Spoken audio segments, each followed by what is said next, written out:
Mr. Kang Kim Siang dan rakannya Jerry Kang dari Kang Financial Advisory dan CC Advisory. Jadi hari ini kita punya tajuk ialah work life, bagaimana konsep ini wujud, mengapa konsep ini penting dalam era digital. Ya, jadi work life balance di era digital. Ya, ini adalah tajuk kita ni. Jadi mengapa ia semakin kritikal di era digital? Ya, jadi era digital mencipta cabaran yang belum pernah wujud sebelumnya. Satu, kerja tidak pernah berhenti. Ya, yang kedua, ya, always on culture. Ya, jadi ketiga, burnout menjadi wabak.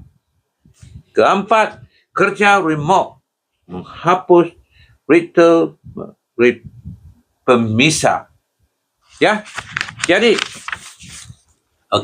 pakar ini lebih suka istilah work-life integration.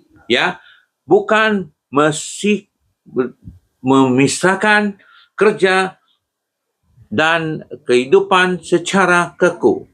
Ya, tetapi mengurus kedua-duanya secara fleksibel dan sadar. Ya, jadi work life balance bukan kemewahan, ia adalah prasyarat yang kehidupan yang bermakna dan produktiviti yang mampan, terutama dalam dunia ini mana teknologi boleh menjadi tuan jika kita tidak menjadi tuannya terlebih dahulu. Jadi sampai sinilah saya jemput Jerry untuk jelas sedikit tentang hal ini, Jerry. Okey. Apa kesannya dari segi penjangkauan? Konsep work-life balance, kesannya dari segi penjangkauan. Kalau work-life balance ini tidak betul-betul balance, dari segi penjangkauan sangat buruk. Penjangkauan dari segi buruk ya berbanding emosi. Gagal merancang jangka panjang. Kos kesehatan yang sangat membebani. Productivity dan pendapatan jangka panjang. Work-life balance yang buruk paradoksnya tidak meningkatkan pendapatan, malah sebaliknya burnout menyebabkan prestasi kita merosot. Kenaikan pangkat terlepas karena kreativiti dan tumpuan berkurangan. Ada yang terpaksa berhenti kerja sebelum untuk pulih.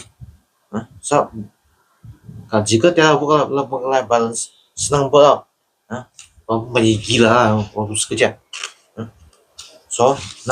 Nak pulih pun ahli psikologi menyuruh orang untuk berhenti kerja kuru-kuru down dulu lah. Kayangan peluang untuk upskilling karena tidak masa nak belajar. Seorang yang bekerja 70 jam seminggu tak semestinya menghasilkan 2 kali lebih banyak daripada yang bekerja 35 jam. Kerjaan setiap membuktikan produktiviti mulai jatuh selepas 60 jam seminggu. Kesan kepada simpanan pesanan dan hubungan kos sosial. Apa ya? Lagi oleh karena demi untuk menjaga hubungan work-life balance, strategi perancang keuangan sehat agak perlu untuk memutuskan kita work-life balance yang tak baik. Inilah caranya. Otomasikan simpanan. Semua uang nampak sudah disimpan, kurangkan kebutuhan belanja. Tetapkan belanja budget emosi untuk peruntukan jumlah tetap untuk ganti agar tak terbawa. Jadwalkan simakan keuangan bulan seperti mesyuarat kerja.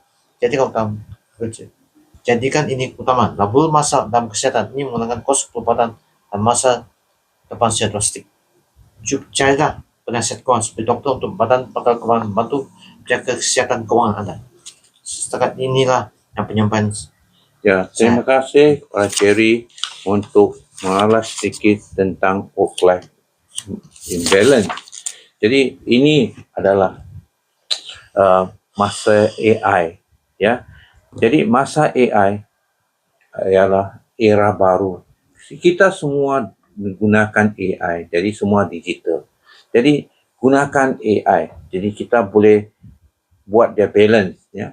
Seperti tidak macam dulu. Kalau kita dulu hanya fizikal saja 8 jam atau 8 jam kalau tidak cukup 10 jam.